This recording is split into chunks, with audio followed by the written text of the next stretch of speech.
Hi again, everyone. I'm Ollie Matthews. This is the Narcissistic Resistance, and this resistance video is sponsored by contribution from Denise. And here's her story. Actually, this is another audio file. So here we go. Hi, Ollie. I'm going to tell you uh, an episode of my bizarre and unusual life as a result of all this narc abuse. And here goes. Starting around age 15, I was a fairly attractive young lady, becoming, and my parents were fighting a lot, and the house was full of pornography as usual. I grew up with that, you see, all over the house, much as you can relate. And as my parents became less and less getting along, with me growing up like you on the other side of their bedroom wall was my bed, and I mentioned in another video my mother shouting, "Ow, Gil, stop, no, don't, ow," and their shenanigans that was going on in their room. Oh, I know what that's like, being forced to share the wall. I would move my bed away from the wall. She'd move it back to the wall. Yeah, I had to share the fucking wall. It was horrific. Horrific. My whole teenage years were a lot of rebellion, and a lot of sex. Like, how do you do that as a parent? How do you share the wall with your kid and fuck on it?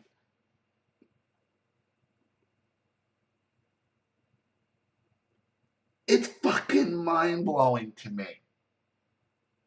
Mind blowing to me.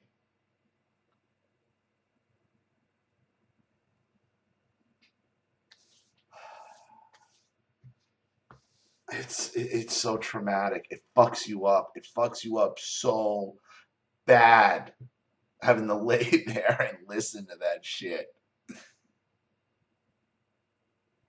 Thumping inches, inches. How thick is a wall really? That if you're no and a half.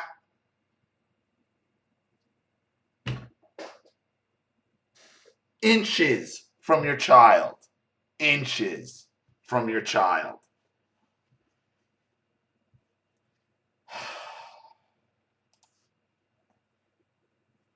To be honest, I became highly sexual, and I getting lucky, as people would say if it was a guy. You know what they say if it's a girl. But I was doing that, being raised in that environment, and I remember one time coming home and my mother blaming me for hers and my dad's marriage breaking up, and she stood in my doorway confronting me in the doorway of my bedroom one afternoon, and my brother Lawrence, I guess, was in the living room,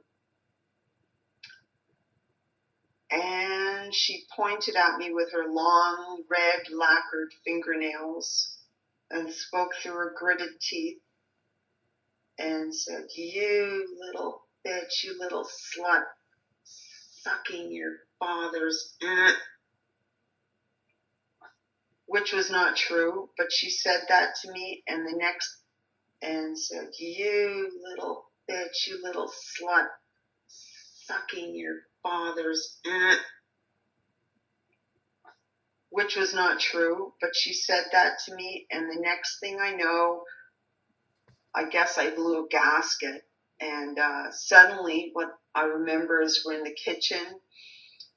I guess I chased her into the kitchen, and I flung the kitchen drawer open and grabbed one of those giant forks that you stab a roast beef, kicked her on the back of her knees and tripped her, knocked her to the ground, straddled her, pinning her arms with the fork over my head, and I didn't hear anything. It was just like that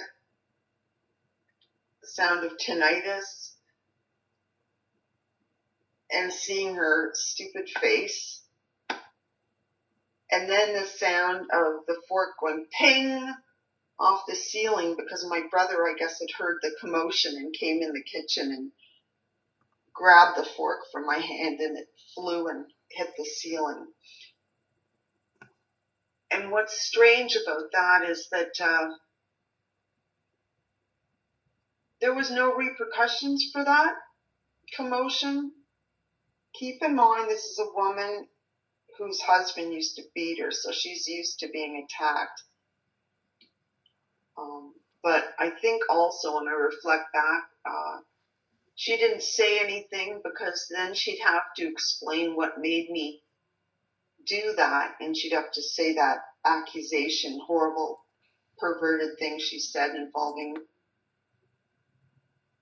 It's the same moment I had with my father when I was 17 and he disabled my car that I bought, I paid for, I was paying the insurance on.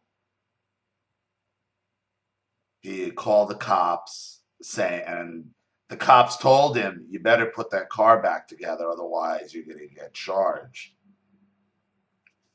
And that's when he tried to get violent with me for the last time. And he came at me and I got over him. I got him down and I, same deal, straddled him.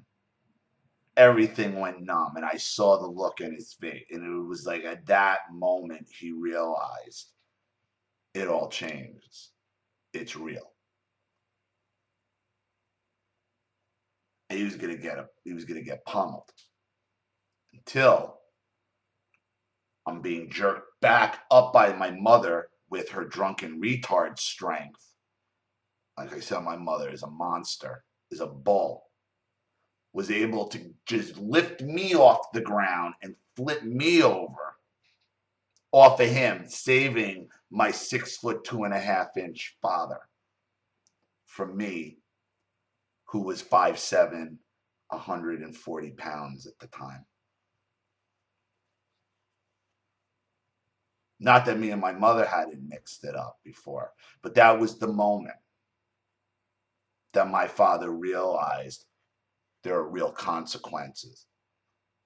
He had to be saved from that beating. He had to be saved from what was about to happen, just like your mother had to be saved from you by your brother. At that moment, our parents realized, oh yeah, it can go that far. Oh yeah, they can get the better of me.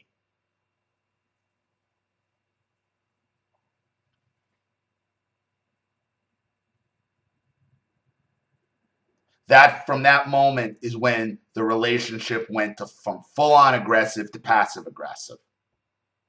Everything changed the moment they realized what we can be capable, that we can get the better of them. That's when the aggressiveness becomes passive aggressiveness. Me and my father, which was not true. But I guess what was happening was their marriage was going through a rocky period, and she was blaming it on me and seeing me becoming more attractive. And yeah, so that happened. Fast forward, me coming to Toronto and becoming a model. You can't tell looking at me now. But I was doing okay, and I was singing in a Japanese restaurant, one of the first karaoke bars in Toronto, Furusato, Mako Lounge, and I was approached by two people that were the head of a company called Shiseido, and they wanted me to be on their Christmas catalog, holiday catalog. Come to Shiseido is a makeup line. It's an Asian makeup line. I think they got absorbed by Estee Lauder as well. Everybody in the makeup world basically got absorbed by Estee. But yeah, Shiseido is an Asian makeup line. Very expensive. come to Osaka. And my mother, being the control freak she was, even though I was 21 at the time, forbade me to go, insisting that I'm going to be made into a sex slave. There's the sex again, see? And I didn't go. And that's a chance of a lifetime I missed right there. Could have escalated into a better career. At any rate, she continued to berate my looks. And so I stopped feeling really okay about myself and calling me a tramp, etc. And I ended up being a burlesque entertainer for 16 years. Commence with your judging, everybody. I don't care. I mean, you just don't care. When you're called that by the people who are supposed to protect you, and you're told that, and you're raised around that, pornography and whatnot all over the house, then you call someone something, a kid something enough, they're going to be in that theme. Anyways, I learned how to use my looks and my body and attractiveness, and I made money, and it afforded me the freedom of schedule to take weeks off at a time and teach myself how to paint. And now I'm a highly skilled painter. At any rate, portraits, whatnot. At any rate, so that happened. And before actually getting in that business, I'd done normal jobs. I worked at Holt Renfrew. And I'm going to go back in time a little bit to tell you about this pivotal incident. I worked at Holt Renfrew, and then they did some layoffs, and I was one of the people laid off. And I had to move back home with my parents. Pardon, I have not quit smoking like you. I had to move back with my parents. And I started going out to the city, to Toronto, 30 miles away, to see my boyfriend, and then I just come home at night or whatever, you know. And one time I came home, it was right around supper time, so around 6 o'clock. I opened the door, and you can see the living room from the front door.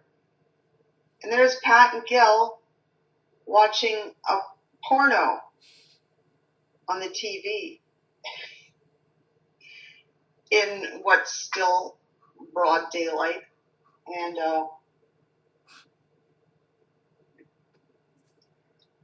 they said, "Come in." And being brought up like I am, I did. I walk in the living room. There they are. There's the TV with the movie, and I start making jokes about it, about what I'm seeing on the screen. It's a funny movie called Bad Girls. And so I'm watching and laughing, and they said, if I can't stop making jokes, go to my room. So I went up to my room, and they just kept watching this movie. This is the atmosphere in the LaFrance home, okay? Well, having been laid off, and it was summertime,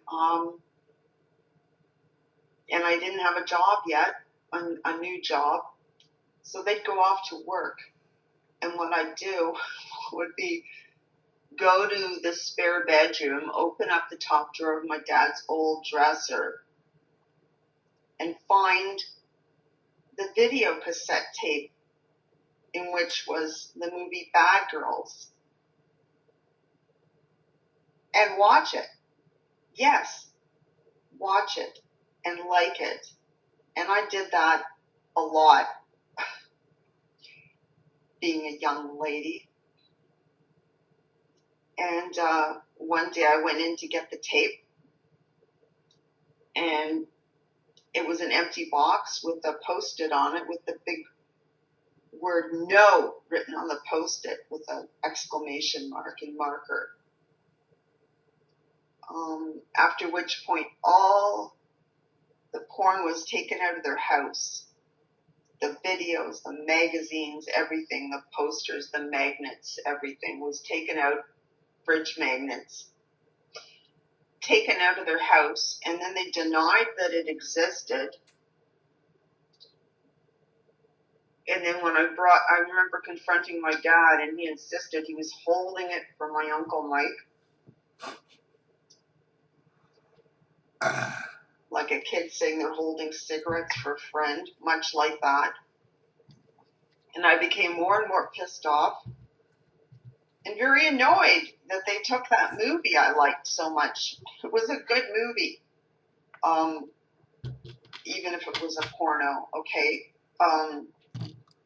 Really pissed me off.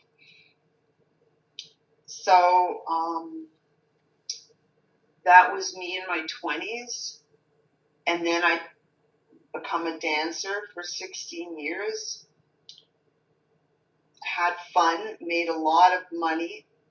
And then lap dancing started, and I stopped doing that because I didn't like that. And then got back into modeling again, and I remember my mother putting me down and saying I look like a whore, a tramp, a slut.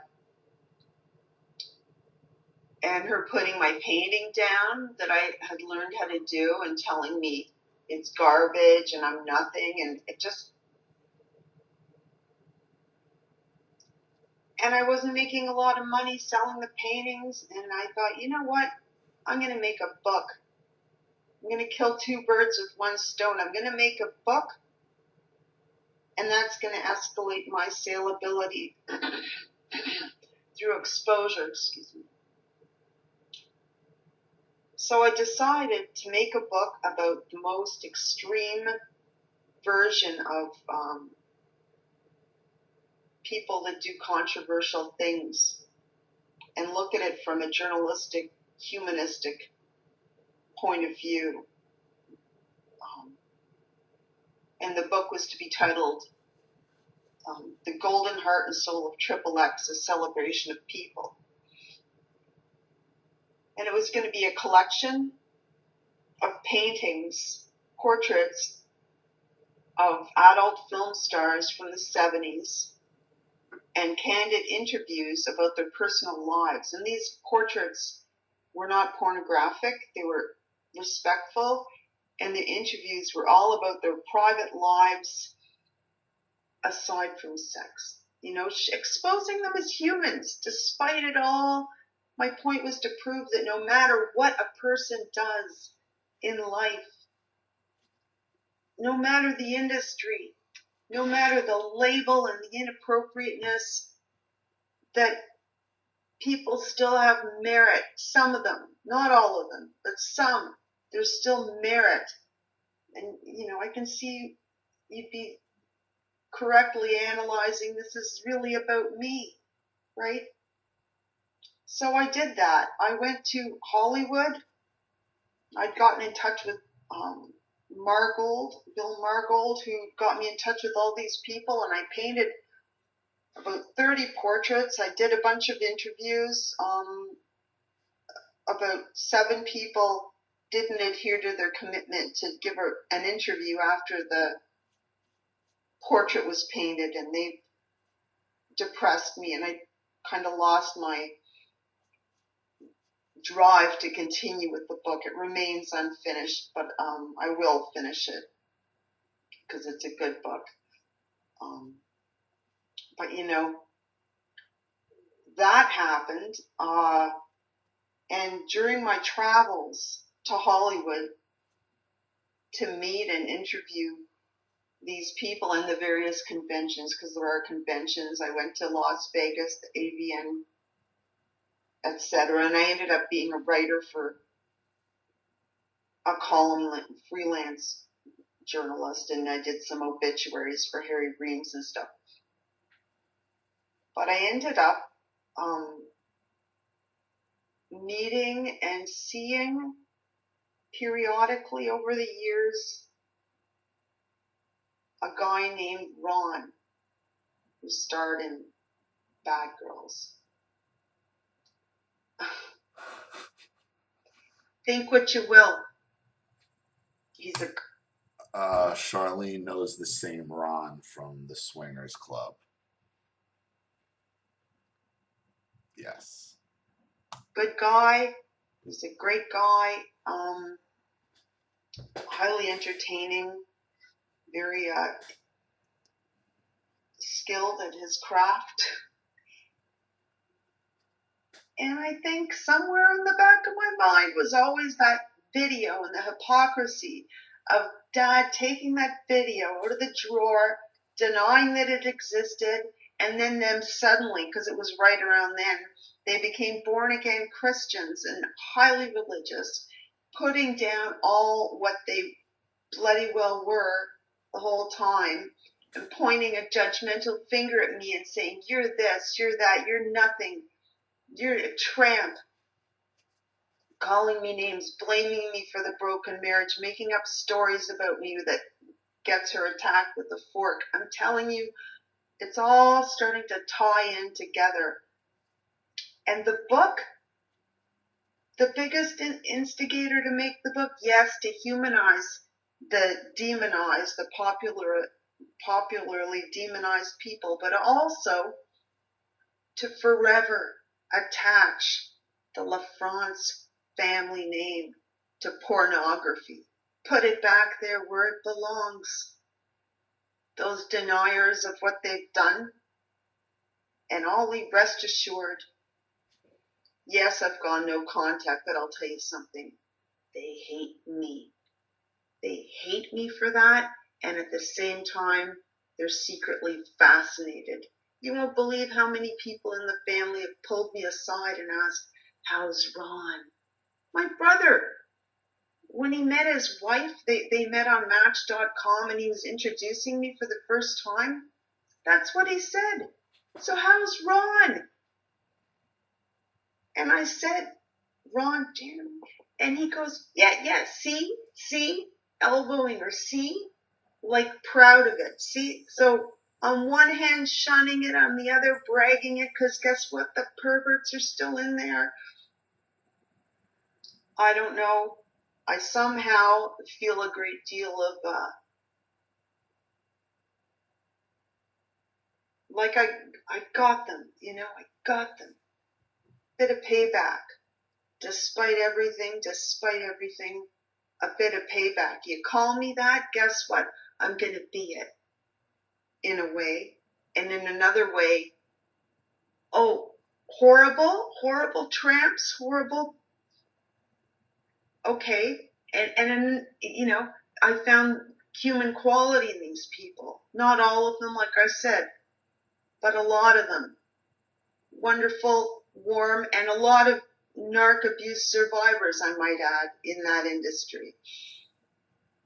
And at the same time, putting that subject back on the family name where it belongs, those deniers of the truth, those deniers of what the family was longer than it wasn't. Yeah, so they hate it and they love it, and it confuses them.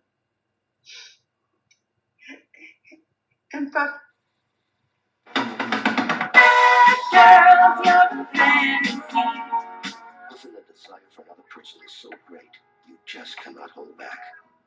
This is bold, shy, and delicate.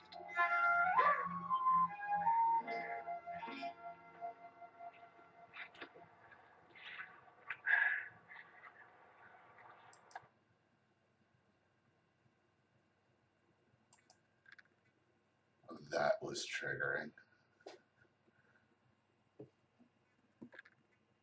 This is what happens when you expose children to this type of shit. I'll tell you this about Ron. Ron's fucked up in the head. Ron is screwed up. Ron's screwed. It's sad.